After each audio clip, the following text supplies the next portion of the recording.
Hi, everyone, and welcome back to the This Is How She Does It podcast. I'm Angela Lee, and I'm so happy to have you join me for this really beautiful and inspiring conversation with Dr. Ann Welsh. Ann and I recorded this episode at the end of last year, and it is coming out now in February because her new book, Ambitious Mother, is now available for pre-order. I've added the link in the show notes with all of the details. As a mom of four, a licensed psychologist, and a certified coach, Ann knows firsthand the challenges and difficulties of being an ambitious working mother. While we often talk about the motherhood penalty, I love how Ann helps us to recognize the motherhood advantage and all the ways that being a mom can help make us better at work and how working can help us parent better. We're taught to treat these different parts of our life and identity as separate silos, that you should hide your momhood at work and that you should hide your work at home. But having both experiences actually complement each other. Research shows that having this integration actually makes us happier and healthier. Anne also brings up the idea of the ambition paradox, where we were told to keep striving for the next big thing, and we're taught that when you finally get it, then you'll be happy. But the problem is that these external things don't change how you feel on the inside, and the more that you chase those accomplishments, the further away we get from our own feelings until we start to just become numb and disassociate. Anne's new book that's coming out later this year in August is called Ambitious Mother: From Surviving to Thriving in Your Career and at Home. She gives readers real, tangible ways to shift our mindset and behaviors so that we can get out of this ambition paradox cycle and start feeling happier again and connected with what we really want. Anne calls this healthy striving, where ambition is rooted in alignment and not in exhaustion.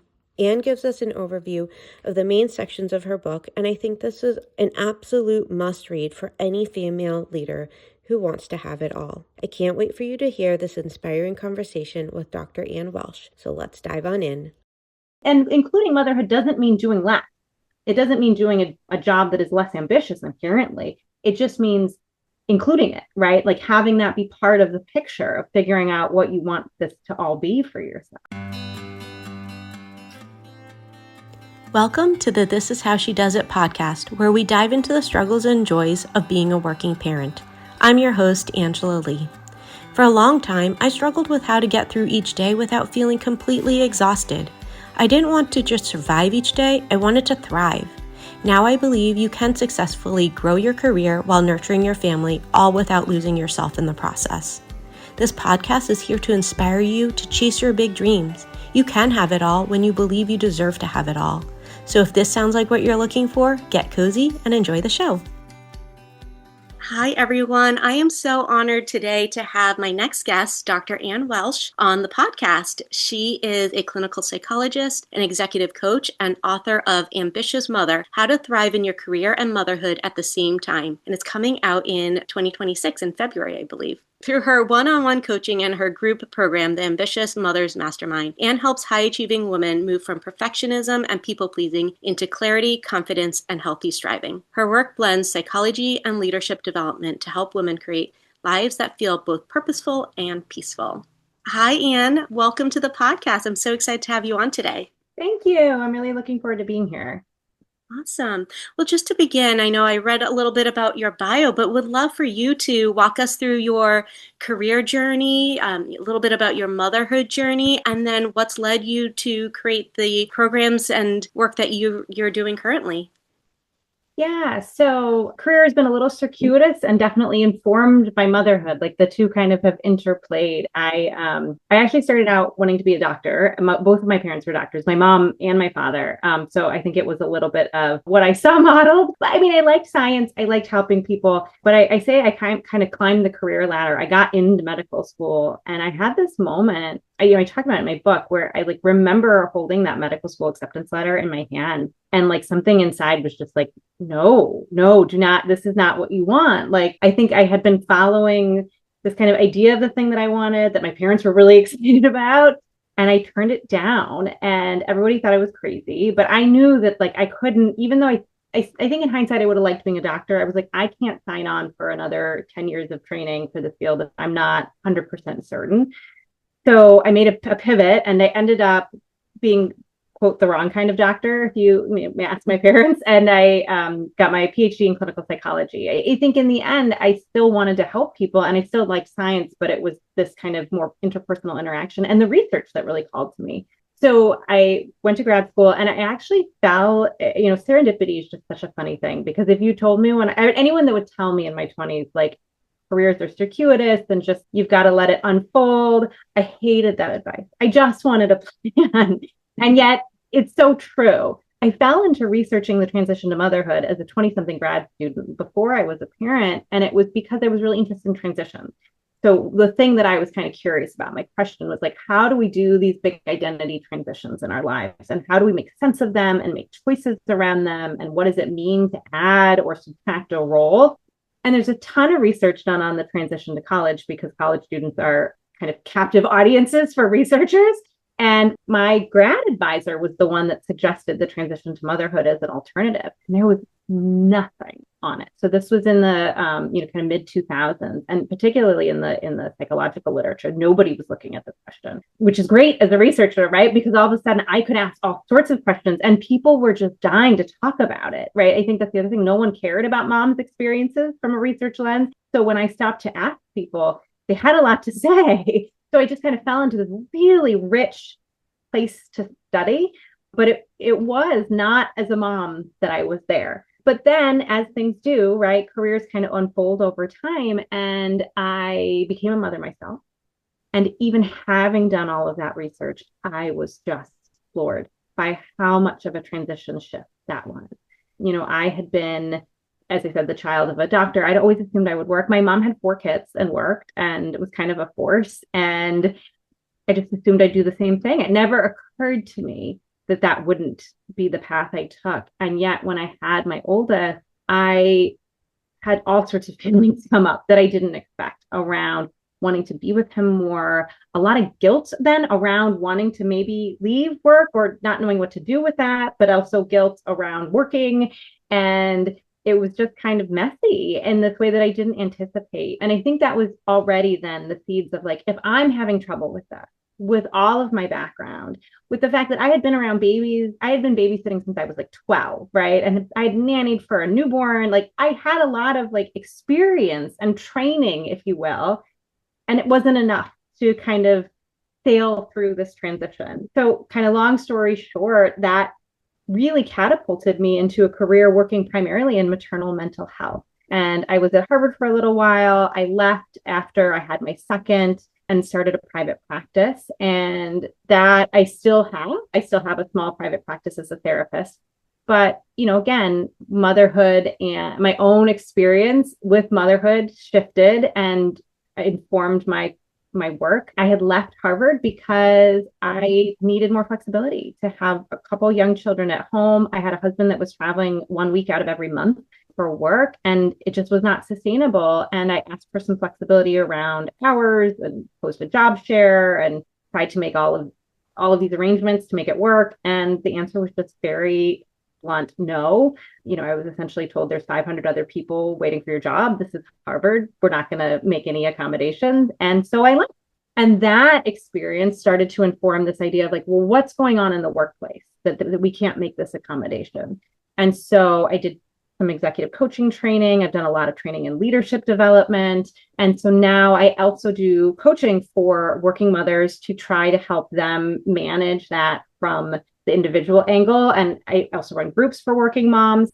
And then I also do work with companies, which is really exciting. And that's work I've been doing more in the past couple of years, helping companies design policy that supports working parents better, of bringing in programming, workshops. I've even gotten to do some coaching programs for moms within organizations. So I ended up with this like portfolio career that I never intended, but all really centers around how can I support moms in lots of different ways. And it's fun because I like doing a lot of different things. I'm never bored. I literally don't think I could tell you the last time I've been bored between 4 kids and work. It can feel like a lot of pieces to hold all at once, but I've also gotten pretty good at tolerating the fact that I just can't do it all right at the same time. I have to kind of pick and choose within work and kind of how I've designed it, but also within the work family dynamic too. Thank you so much for sharing, Anne. I love just kind of hearing that path that you've taken, and also really appreciate you saying, you had done some of this research around that transition around motherhood. You had a working mom yourself. And then now when you were put in that position yourself I believe you were at Harvard, you had young children at home, and it just kind of hits you in a different way, right? You can do all the research in the world, you can talk to all the people, but until you're actually in those shoes, in that experience, you just never know what it's going to look like. Because I think I have a similar experience where I was a child development major in undergrad. So I was like, okay, I feel like I understand like what's going to happen with my child as, he's growing up and kind of the psychology behind it. I was really able to focus when I got to work. And I think I've always been someone who was able to like compartmentalize. So when I knew my son was with my mom, like kind of out of sight, out of mind, I was really able to like be very present at the job and focus on my work there. But it was that integration. It was the whole like looking at my full life together. I was really struggling with like, why isn't anyone talking about this? And like you said, I'm surprised but not surprised. Like, why isn't there more research around this? And I think I've seen it come up more over the past 10 years. But when I was going through this transition myself, and my oldest is 9, no one was talking about this. There was no such thing as a mommy coach, or maybe I tried to look for one and I couldn't find that mommy coach myself. And I felt like not all the way to a failure, but I was like, why isn't anyone talking about this? And I worked with so many other working moms, and why aren't they like they're going through something similar as well? And why can't we just be more open and honest about it? Why does everything have to be so compartmentalized where I'm at work from 9 to 5 and I do this thing and then I clock out and go home and figure out this second shift all by myself? And I really felt like I didn't have a lot of support. I didn't have a lot of the resources that I felt like I needed. And I did have a good amount. I had mom friends. I had my own mother. I had a very understanding manager who was a working mom herself. But through this whole process, no one kind of helps you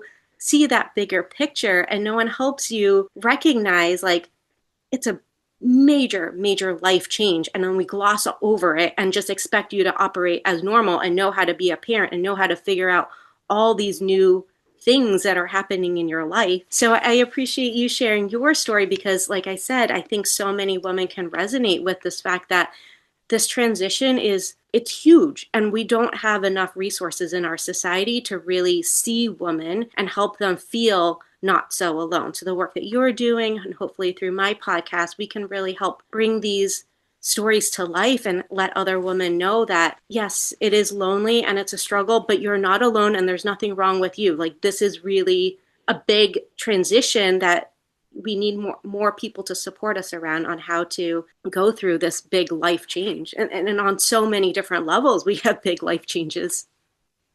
Yeah, one of the things I always say to clients is that it's hard because it's hard, not because you're doing it wrong, right? Like, this is the norm.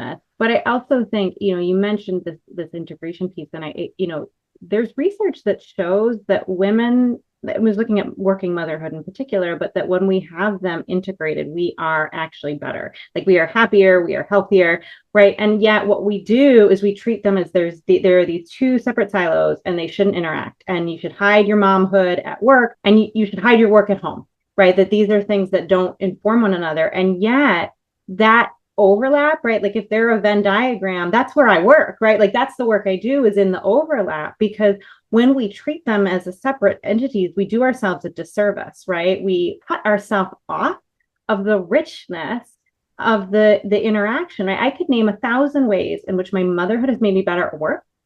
I talk about that a lot, right? The ways that motherhood is actually a boon to companies that hire moms, but also my work has made me a better mom. And if I tried to separate those things, it would not serve anybody. I mean, I can give you 2 examples, one from myself and one from a client. Like, for myself, so 2 of my kids are neurodivergent, right? So my oldest kid is autism and ADHD, and my second has ADHD alone, really different presentations. I have learned so much from parenting them that I can use as a clinician and a coach in terms of working with that. And I have done about 3 bazillion hours of continuing education on how to work with neurodivergence, and really developed a specialty of working with these issues in mothers, so that I can also kind of use those to help my children. right? It's like such an obvious example, but that kind of thing happens all the time, right? Where like a client will say, oh, I'm struggling with this thing. And I'm like, well, what would you do if it was your kid? And then all of a sudden they're able to get it. Or, I had a client that came to me and she'd worked with another executive coach and she had had been looking for a new role, wasn't happy in her old job, got all the way to job offer and realized I can't take this. This does not actually fit with my family life. We didn't even talk about that in 6 months of coaching with this person because it was only focused on the job. And then she kind of had to start, not all over. She was kind of able to take some of the learnings from that, but we had to do work on, well, okay, let's look for the next job that is right for all of the elements. Because if this is not a fit, we need to include motherhood. And including motherhood doesn't mean doing less. It doesn't mean doing a job that is less ambitious inherently. It just means including it, right? Like having that be part of the picture of figuring out what you want this to all be for yourself. Yeah, you make a good point about that integration because, like you said, when women feel like we don't have to hide a certain part of ourselves, whether at work or at home, and we feel like a whole person and we can show up more genuinely and authentically, that's what makes us happier, right? Instead of trying to hide one part of it where I don't know what the research says around men, but I kind of see for my husband, like, yes, he is what he is, but he doesn't need to embody the same type of integration in his work life and his home life. And yet, maybe that's just how men's brains operate. And for women, like we're always thinking about a million things. We're always thinking about our children or work. And there's so much swirling in our heads and it causes a lot of overwhelm. So that if you can, yes, in some ways you need to compartmentalize, but if you integrate everything and you can look at your life more holistically and understand what are you prioritizing on in this day, in this season, it helps you feel more grounded, I think, in looking at that big picture versus trying to manage all these different buckets separately. Well, and it's funny, I think it's probably a mixture of socialization and potentially like genetic hormone development, right? But the Confidence Code, it's an older book, but I really enjoy this analogy they share in it that men's brains are kind of like a lighthouse. So like wherever the light shines is what's lit up and that's where they focus. Like it's like a laser. And so they're able to kind of do this forceful ahead mentality. And women's are like the radar screen. If you see like kind of scanning for boats or submarines or whatever going around and around in a circle. And we're kind of always, like you said, looking at 400 different pieces. And if we see that as a flaw of the system or force ourselves to only look at one place, that feels uncomfortable because there's all this other stuff that we're expected to know about, right? And so it can just be helpful to think, okay, this is normal. This is what I do.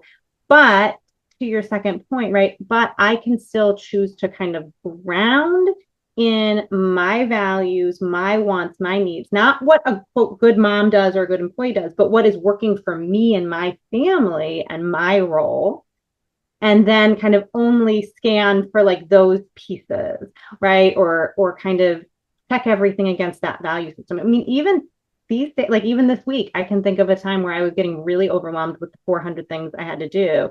And I literally said to myself, okay, what of these feels like the one that is most valuable? Like what's the most in line? What can you actually get done that fits here and what can wait? And really kind of using that to be very intentional. And I felt a lot better when I could just pause and ask that question. Yeah, that's fascinating because it does seem like there could be a little bit of biology around this. If men are kind of very focused as a lighthouse to shine their light and shine their intention on that one thing at a time, that is how our corporate culture and our society is really designed, right? It's like focus on this one thing right now. All of that other stuff doesn't matter. But as women, we are kind of scanning out more big picture. And, I've had so many conversations with other girlfriends about this. It's like, why am I thinking 10 steps ahead of my husband and they can't like figure out like they're just looking at the one step in front of them. And so just recognizing that, I think that gives me a lot of like validation and comfort to recognize like our society was built for men in that way. But then how can we empower ourselves as women, right? And recognizing that we're looking at things differently. We are prioritizing differently. Not that we need to multitask, but how can we use our own innate strengths and superpowers to make this system work for us. And I think it is part of what you're doing, empowering women to step up and recognize, like, what do I need? What are my priorities? And then how can I really, hopefully, when you're feeling that overwhelm, take that larger perspective to say, like, how can I stand up for myself and truly ask for what I need and prioritize what I need? Yeah, totally. And I think what's interesting is that the data around women in leadership is that women make great leaders, and organizations with women in leadership do better, like they perform better. So it's like we have these kind of ways of being in the world, and we underplay the value of being able to hold the big picture and see all of the pieces at once.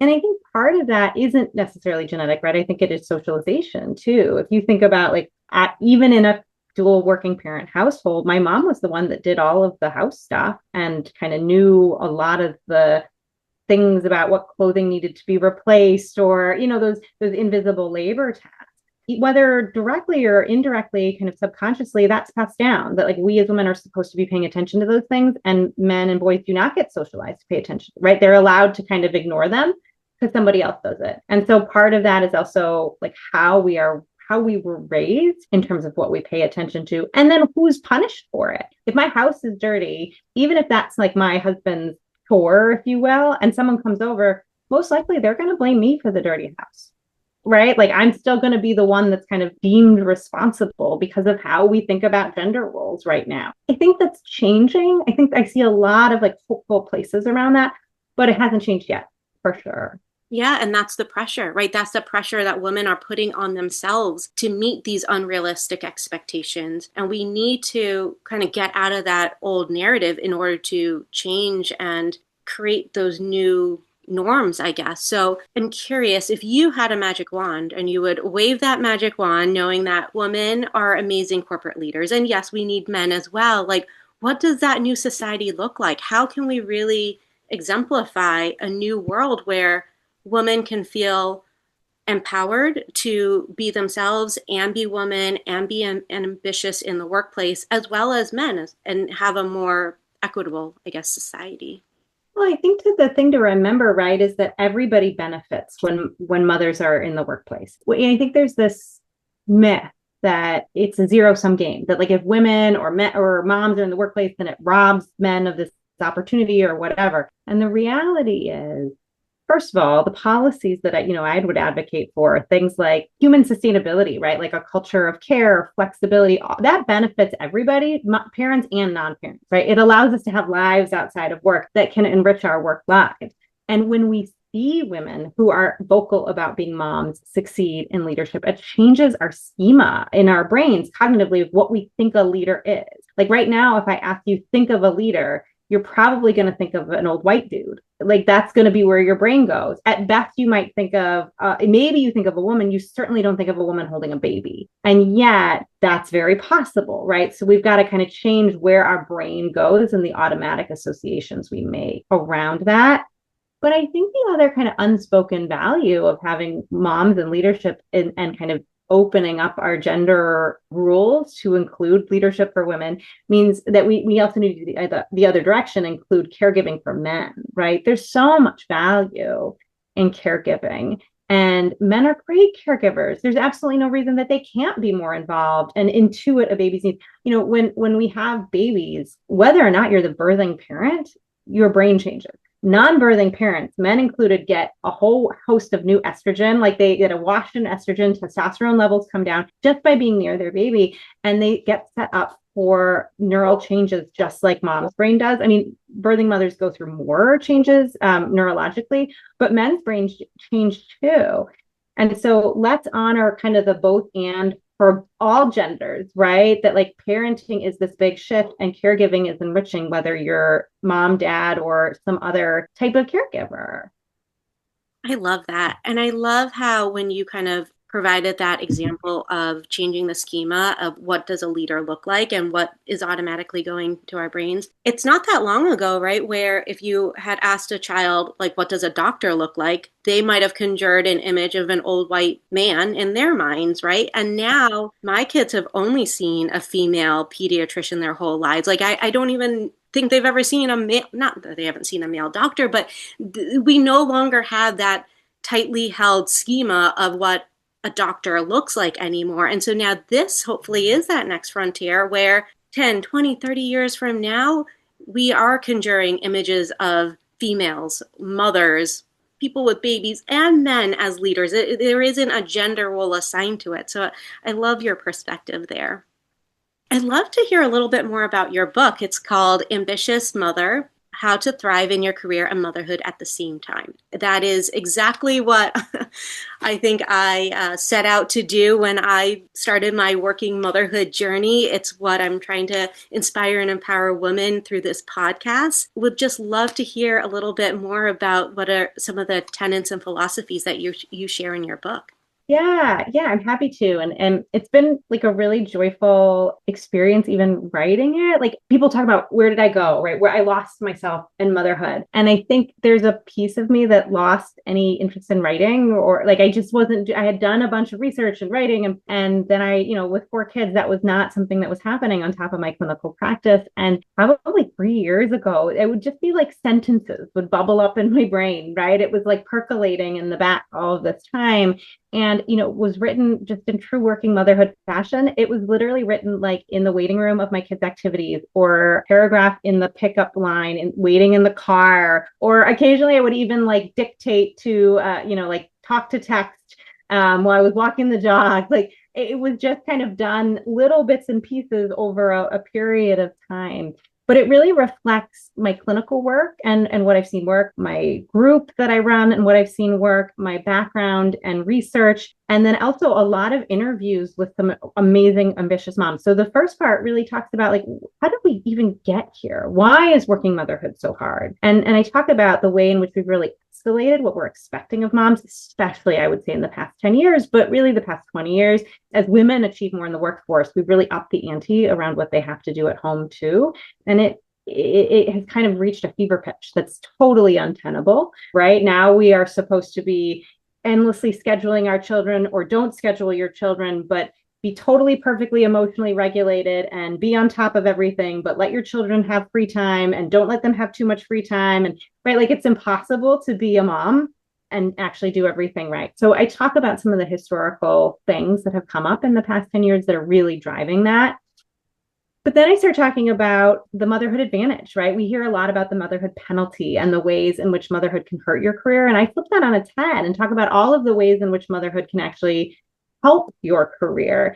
And I wrap up that section of the book with some interviews with some amazing working moms who have really seen career accelerate their whole world, right? And so I got to interview Rachel Rogers, who wrote How to Everyone Should Be or We Should All Be Millionaires. I got to interview Brea Stammer, who has this amazing company called Lions and Tigers and has like created a $1 million business. Moms that are leading entire cities, moms that are law partners. They're doing all sorts of different things and doing those things because of their motherhood in some ways.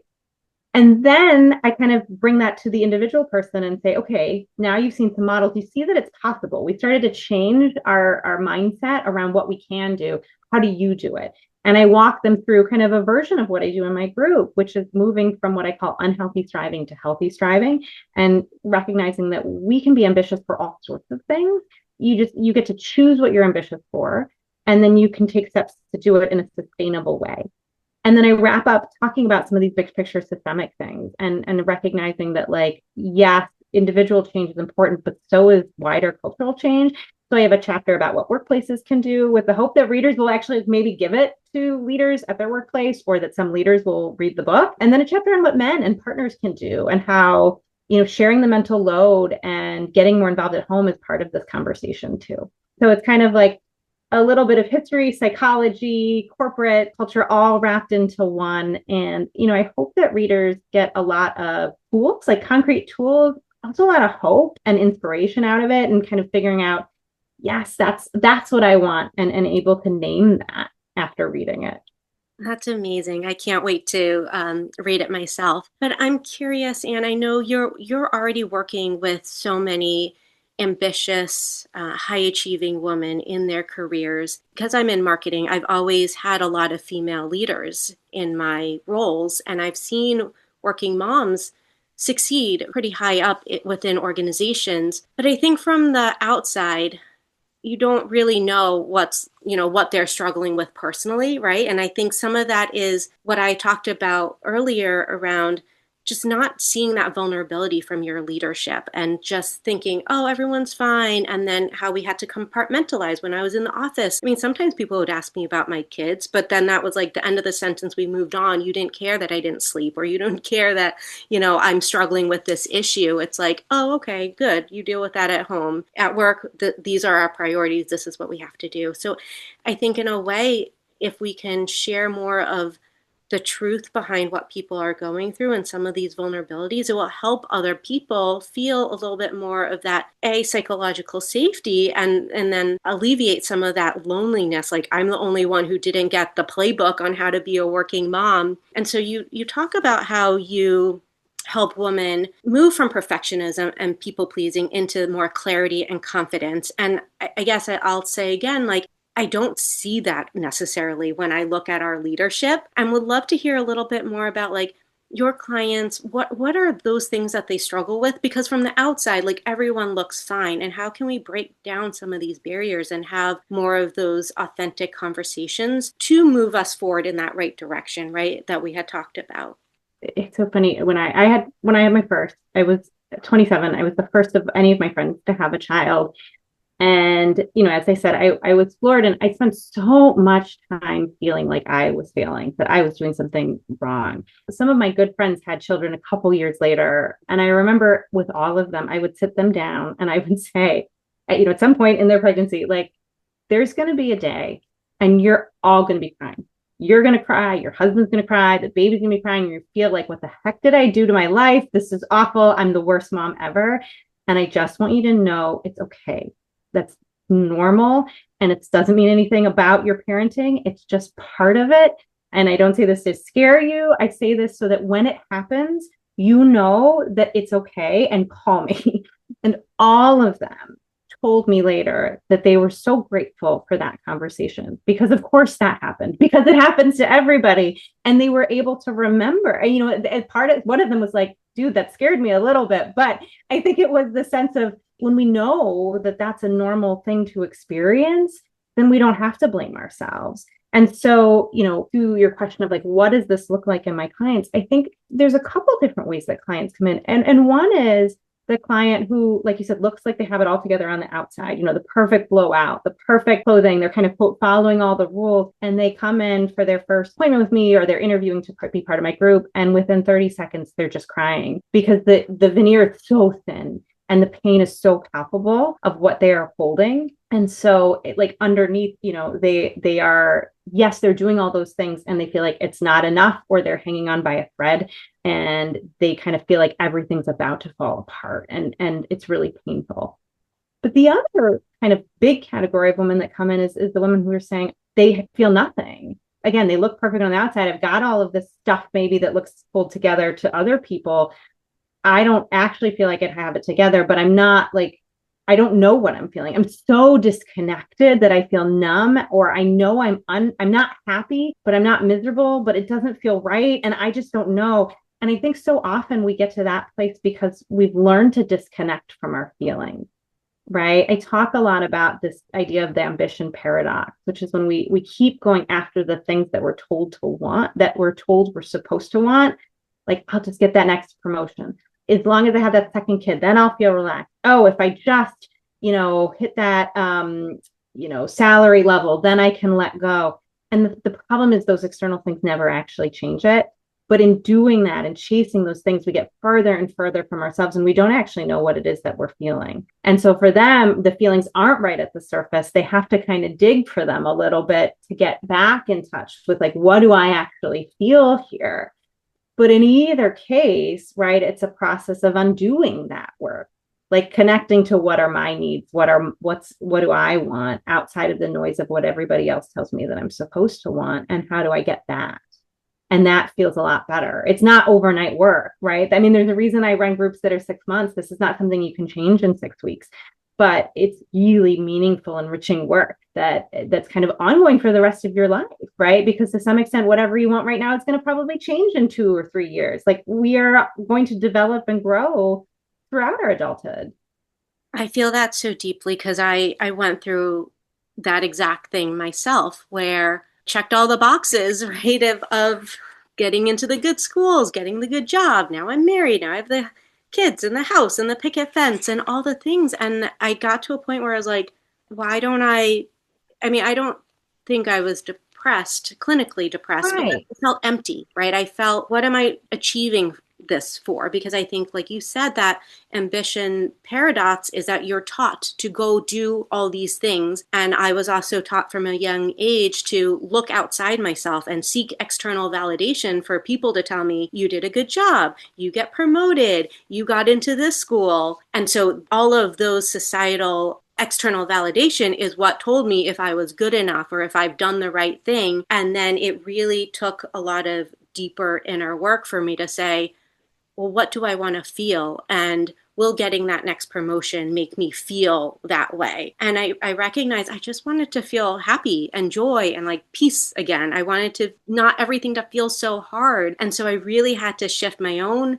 mindset and mentality to say, how can I put myself first? How can I really make sure that I'm doing things that light me up, make me happy, and then the rest will hopefully follow. But we're all taught that you got to do all these things and then you'll have all the things. And then once you have the things, then you'll feel happy. Whereas, like you're saying, it really is starting with what is the emotion and the feeling. And it's easier to disconnect from that because it feels really tough inside our bodies, or we don't know, we've never been taught to regulate those emotions. We've never taught to like what to do with these big, scary feelings, whether it is joy or sadness. Like I think we kind of cut it off, and it's easier to stay numb and easier to just like stay on this hamster wheel because it's more consistent and you know what to expect out of your hamster wheel that is feels exhausting and hard but doesn't get you anywhere.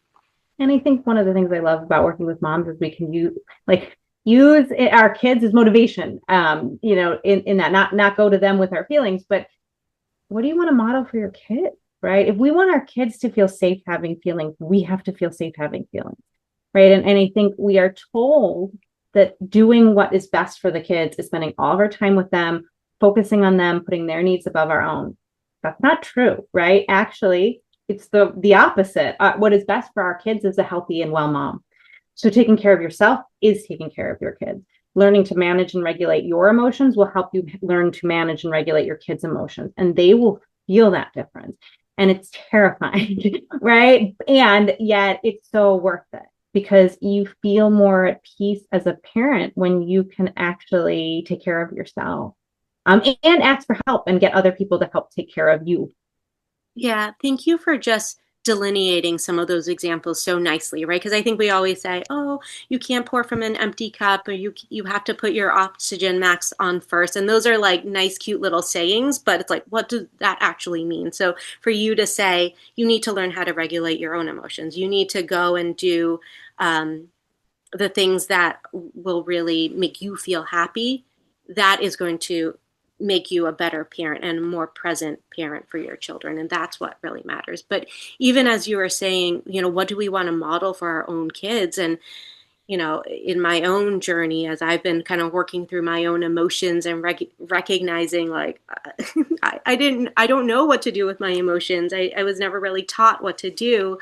And just the other day, I was working on some homework with my son, and then he just like dissolves into tears, and then I'm getting really angry. And then I knew it was going to escalate. So I really, like, much more mature now because last year it would have been ending up in both of us in tears. But I paused, I stopped, and I was like, okay, we need a little timeout. Like, we don't need to keep pushing the homework. I need to like first get myself back into a calm state because I was ready to like start yelling at him to be like, stop crying. What's wrong with you? And that would have been really bad. But it's hard. It's so hard to see your own children have these big emotions and not allow it to affect yourself and be that person who can stand there and be empathetic and compassionate and help them through their issue. When I realize a lot of times what I'm seeing is when the kids have emotions, it's like throwing me back into my own emotions. And then I'm then it's being selfish, right? Now I'm like making it all about me versus what is his needs? Why is he crying? What is he struggling with?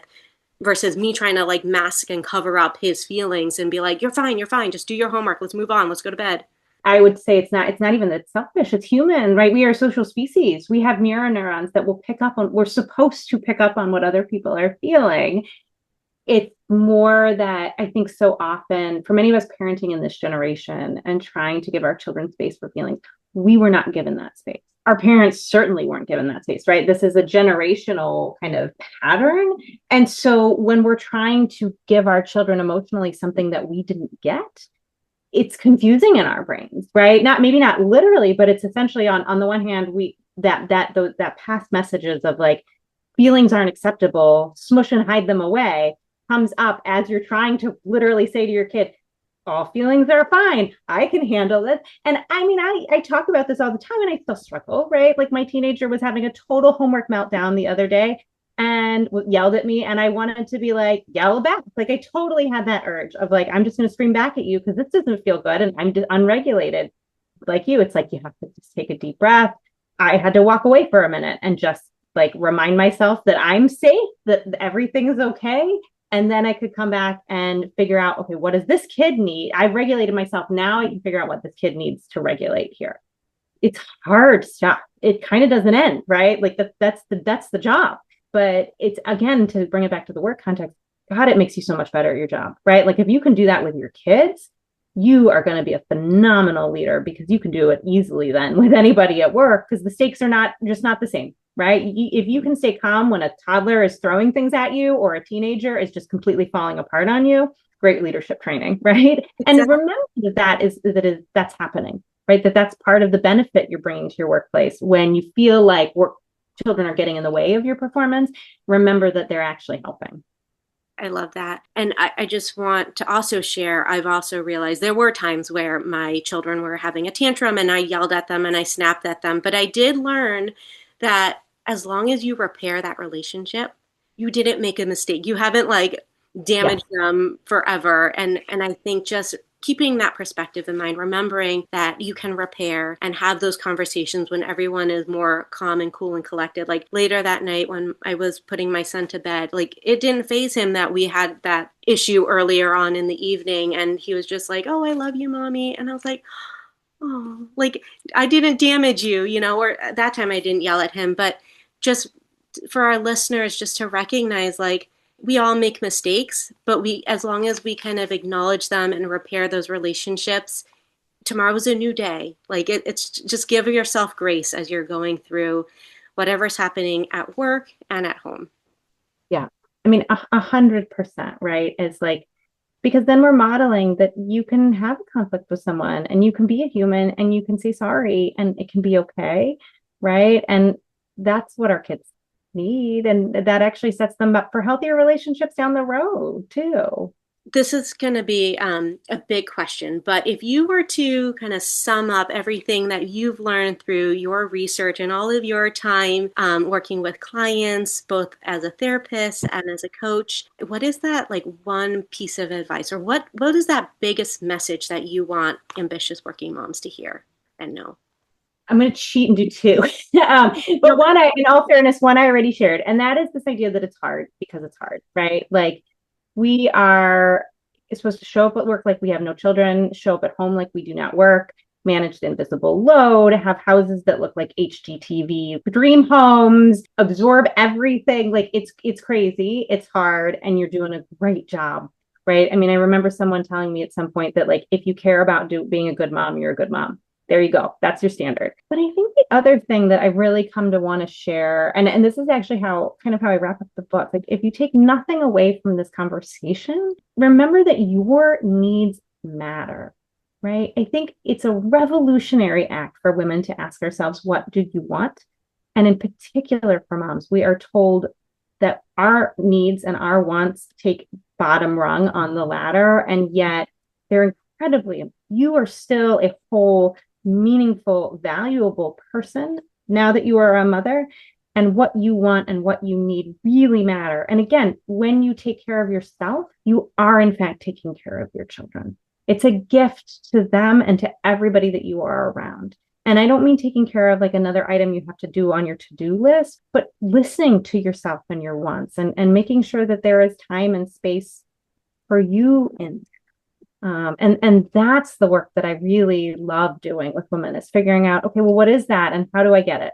It's life changing. It's generational changing when you do it. I love that. And I agree, it is generational changing because I remember growing up and seeing my own mom martyr herself, right? And that was kind of what I've seen for, modeled for me. It's like the moms, I think Leslie Ford had said this quote that moms are just like utilities, right? It's like they're the electricity and the water, like they're just on in the background. You just kind of take it for granted. But I think what's so revolutionary now about what you're saying is it's easy to say, okay, what do you want? But it's hard to answer that question, because I think even for myself, when I would have arguments with my husband and he was like, what do you want? I couldn't express it. I didn't know. I hadn't done enough of that, turning that mirror back on myself. It wasn't just like, I need you to wash the dishes or put the kids to bed. It was like, what do I need more fully to feel like myself again, or to fuel my soul, or whatever that looks like. And I think women really need to dig deeper and figure out what do they want and how do they express it. And that hopefully will start making changes for generations to come. And hopefully we're opening up to that level of understanding and awareness that we can't continue operating like we are now, right? Because we've, had this whole generation of women who are really burdened and feel like they're failing at everything. And that is not a way to move forward. And that is not what we want to model for our kids either. So it's up to us to change and really do that deeper work. So thank you so much for all of the work that you're doing and sharing all of your amazing thought leadership and advice with us today. My final question that I ask all my guests is, what are 3 things that are making you happy these days? As we're recording this, it's November. So Thanksgiving is my favorite holiday. I love the food and there's no presents involved. You just show up and eat some really good food. So even though I'm hosting, I don't worry about having a spotless house or anything. I just enjoy the cooking and hanging out with people. So I'm pretty excited about that. That's making me happy. Looking ahead towards 2026, I'm really happy because I get to launch my book into the world and get it into the hands of women that, now they've worked so hard on the writing process to finally see it out there. So that's making me really happy and excited. And then related, maybe leading my groups and creating spaces where women can really speak honestly about this. And gosh, the conversations that we have just are heartwarming and important. And then I'm really excited about this time of year with my kids. There's a lot of Christmas holiday kind of traditions we have that I enjoy. And for us, nobody plays a winter sport. So we get to remove that piece. We have some spring athletes and some fall athletes, but my 4 kids are between 9 and 16. And a lot of them have activities that keep us very busy in the fall and the spring, but we have a little respite in the winter where there's only a small handful of activities. And so that's always really nice too, because we get a little extra family time and board games and stuff like that. Oh, that's so wonderful. Thank you so much for sharing. And Anne, if our listeners want to find out a little bit more about you and your work and your book, can you share a little bit more about where we can find you? Yeah, for sure. I mean, most of the time you can find me in my Zoom room leading my groups, but you can go to my website, which is drannwelsh.com. There you can get information about groups, individual coaching, and there'll be a link up to pre-order the book. The pre-orders are available in February. The book comes out in the summer, and the pre-orders are really exciting. There are things like a little mini book on some interviews with women about how they make their working motherhood work, and some guides to help you think about it for yourself.